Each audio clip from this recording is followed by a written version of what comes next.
Hello?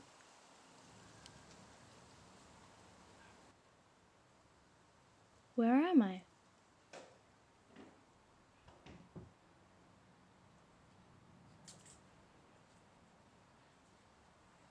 Oh, there you are again. Who are you?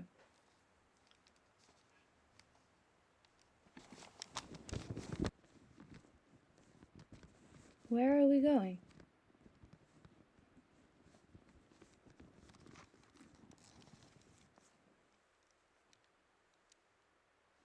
Oh, it's you again. Huh.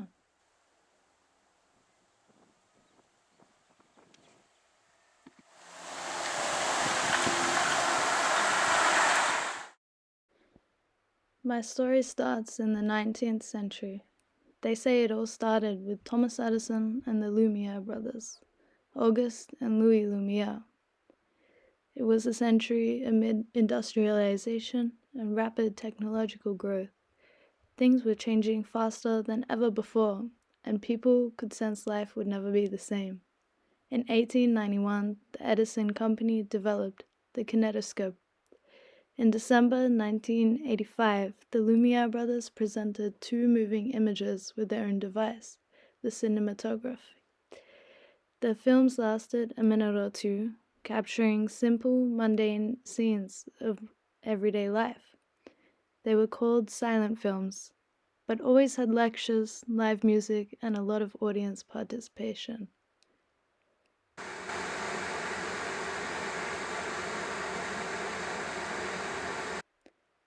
Then came the golden age of cinema. The exact dates are murky, but the era roughly lasted from the mid-1910s until the late 1950s. During this period, the world experienced immense upheaval, including two world wars, the Russian Revolution, the Great Depression, and the rise of totalitarian regimes.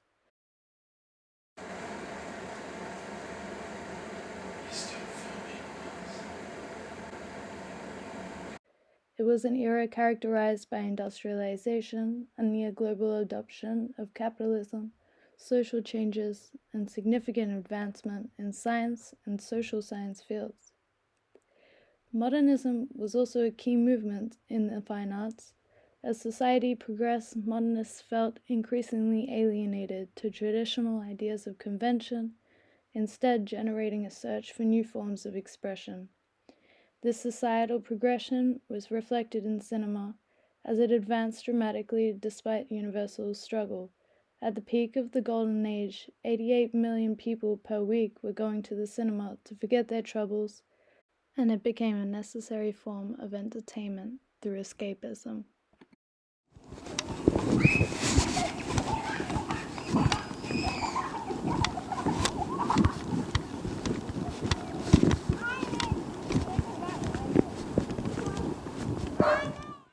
The introduction of color in cinema was first added through a process of hand coloring. These initial experimentations of color can be found in films of the Serpentine Dancers and Georges Méliès' A Trip to the Moon. However, the process required immense time and resources, meaning it was not used widely until the introduction of its three color processes. Then came sound. The first attempts to add synchronized sound to projected pictures used phonographic cylinders or discs. The jazz singer USA 1927 used the Warner Brothers Vitaphone system, ending the silent era and starting the talkies.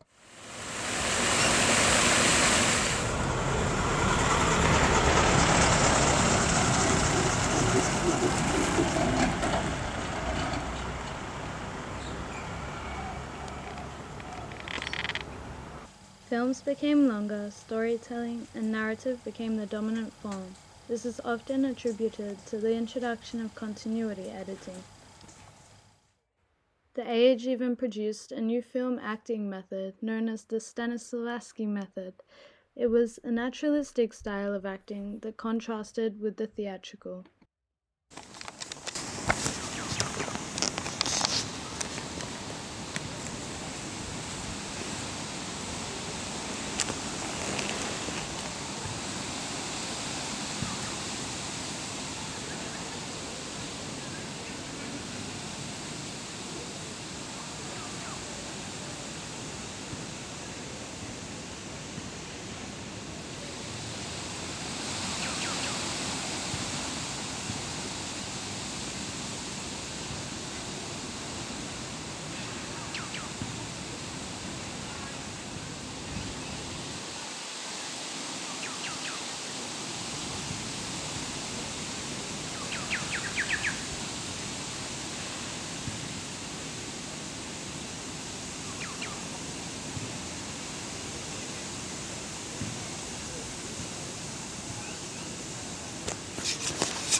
Towards the end of the Golden Age, the production code instated by Will H. Hayes was dissolved in 1968. It was code that lawed what content could and couldn't be included in film, such as non-marital sexuality and profanity, but it felt outdated alongside anti-war and civil rights movements of the 1950s and 60s. Without Hayes' Code, independent film found its footing in America, with young directors like Martin Scorsese, Steven Spielberg, and Francis Ford Coppola establishing a new Hollywood era. New Hollywood films often reflected the countercultural mood and social unrest of the time. Cinema became thematically complex, formally innovative, and morally ambiguous. The filmmakers spoke for a generation disillusioned by the Vietnam War, disenchanted by the ruling elite, and less willing to conform than their parents. By the 1960s, 90% of U.S. households owned a television. This led to the widescreen broadcasting of everything from sitcoms to political milestones. The mass distribution of televisions altered the cinematic experience and audience attitudes forever. MTV's launch in 1981, with the first music video being Video Killed the Radio Star by the Beagles, instantly made music videos a mainstream phenomenon. MTV played a pivotal role in introducing music to film by popularizing the music video format, which blended music with visual storytelling. If we skip to the 2000s, the advancement and distribution of technology has made filmmaking accessible to not only a select group of elite, but most of the population. Anyone can film using their smartphone or an affordable digital camera. What's more, anyone can gain an audience through platforms such as YouTube. This evolution has diluted cinema, but at the same time democratized it, leading to new forms of storytelling, new limitless possibilities for what cinema and film can be. However, this dilution has continued, spreading media on current-day platforms such as TikTok. This particular platform is a key example of some of the consequences of mass production and consumption of media. Actors become influencers, and cinema turns into a marketing enterprise. Editing has never been faster. Attention spans of the audience get shorter and shorter as the platform creators gear to the most addictive strategies possible, keeping the younger audience hooked, scrolling through the meaningless, endless information for hours on end. It's an information overload and a marketing beast. It has created an overall distrust and disconnect with the reality of cinema and its content.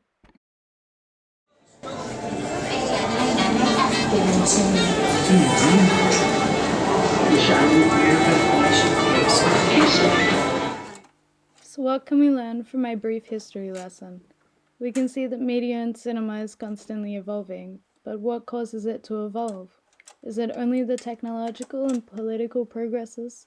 While these play an undeniable role, I believe the answer could be found in us, the audience, and our relationship to cinema. There is a belief that we have a symbiotic relationship to cinema, for it conditions us to expect and inherit certain beliefs, which change us, but then in return, we change the cinema. Because it is targeted at us and our beliefs. This is the reciprocal relationship between cinema and audience that has been developed and shown throughout history.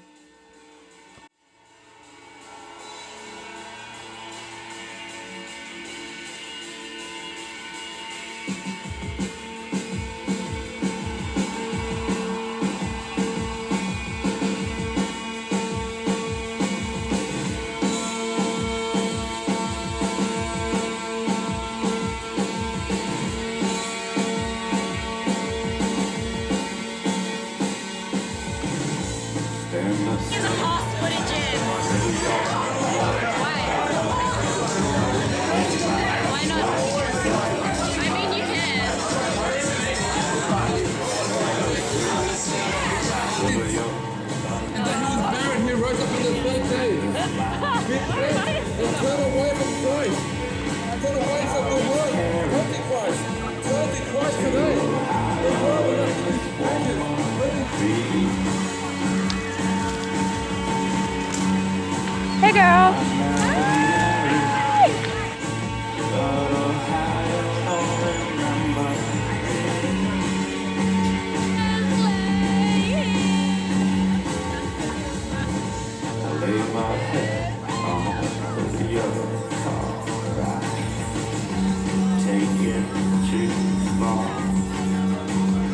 See that? That was Lola's paw. Mine is Aura.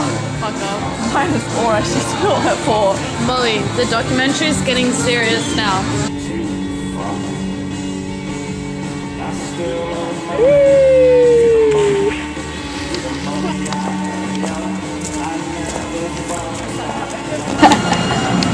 I was making my documentary.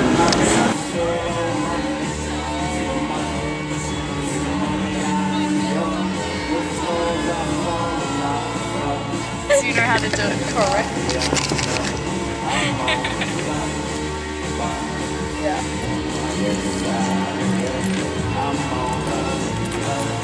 This is your own beat.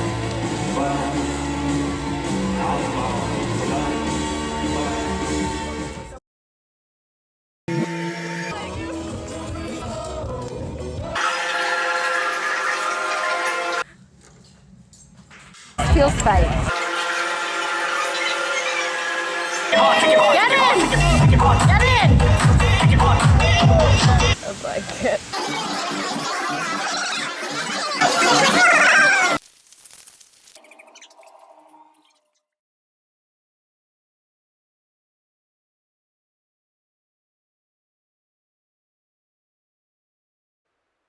So what now? The relationship between cinema and audience can be seen in an example. Think back to the silent era, perhaps the start of this film. I guarantee you found it boring and mundane, maybe even slightly interesting from a historical point of view. But if you will have a hard time aligning yourself with its values and themes regardless.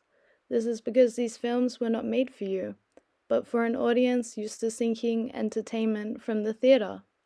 They were essentially one long wide shot, most similar to a theatrical performance. For us, it may be boring, but perhaps for someone watching a film for the first time in 1895, it would be incredibly complex and overwhelming. This shows that we shouldn't assume technology like early cinema is more simple and less sophisticated than modern technology, but rather purposeful for the context in which it was designed. Ultimately, the arts shape our lives, and in return, we shape the arts. Why is this important? Well, it's the effects media has on us in our lives, and the nature in that it evolves simultaneously depends on us. The way I see it, understanding this relationship between media and audience is valuable because it tells us something about the way we live our lives and the importance of the arts, like film, in that telling. Which brings us to my film. I believe the context of our present world is as complex for young people as ever. We seem to have the world of knowledge at our fingertips, yet are overwhelmed and possibly less curious and driven than ever. The more information, the less trust we have in the media and its technological platforms. The fast-paced nature of the world seems to reward those that choose a career at 15 or start an enterprise by 21. According to the ideology, it's not okay to be young and not doing much. I speak for many when we argue that this assumption is incredibly stressful, guilt-tripping, and has inevitable negative mental health consequences. Instead of driving full force into one career, the chance to slow down, allowing time for play, exploration, curiosity, might not be a bad thing. It could lead to paths we haven't even discovered or thought of yet. In an age where artificial intelligence is non-stopping, it seems illogical to follow straightforward paths that were designed in a context where artificial intelligence did not exist. In this crazy world, I think young people are yearning for a simpler form of storytelling, looking back to the past stages of cinema in a light of current contexts, because as we are seeing in the 21st century, anything can happen. Nothing is guaranteed, and the universal tale of work, buy house, have a family, and retire narrative of the boomers is officially outdated.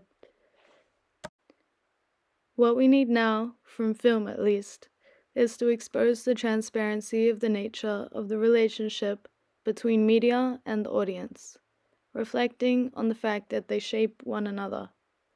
With my camcorder, I hope to inspire others to create their own realities, catering to their own needs, curiosities, and interests through film.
Anything else to say, Molly? Is this going in your uni thing? Parts of it. I think you should give Lola the best score there is. Is that an A? Is it an A+? Is that 100%? Just like Molly, gas I'm not this.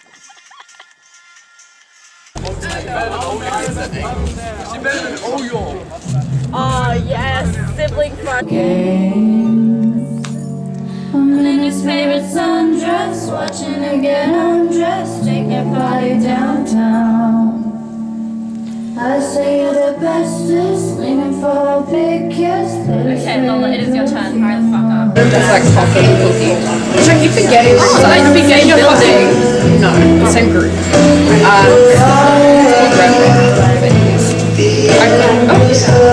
Yeah, she's trying to film a documentary. I could be getting a fucking business.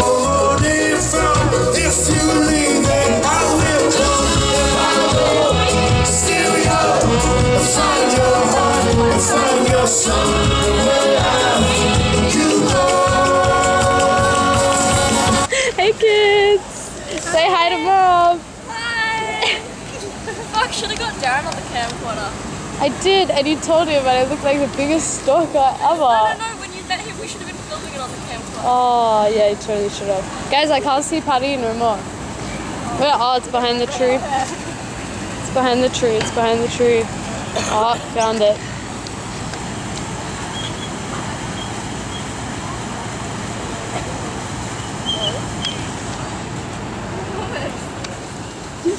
Like, and Robbie just did it the last fucking hour, man. You just like. Okay, forget that it's for an assignment. Do you have anything at all that you want to get off your chest? People are too deep in this life. People Yeah. who can't take a joke, like, take a joke. Like, it's fine. It's not that serious, eh? Except some people like are like saying the same thing I just said, but then they're like really racist and homophobic, and it's like make not the that joke deep. about the right thing. It's not that deep. Don't be a bad person. Yeah, it's not that deep. Don't be a bad person.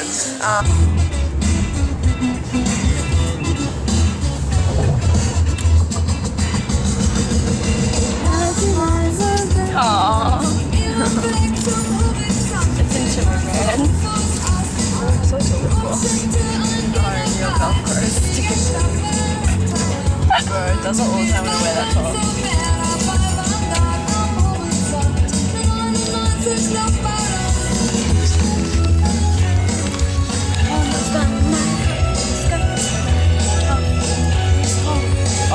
You two's gonna play when you're gone.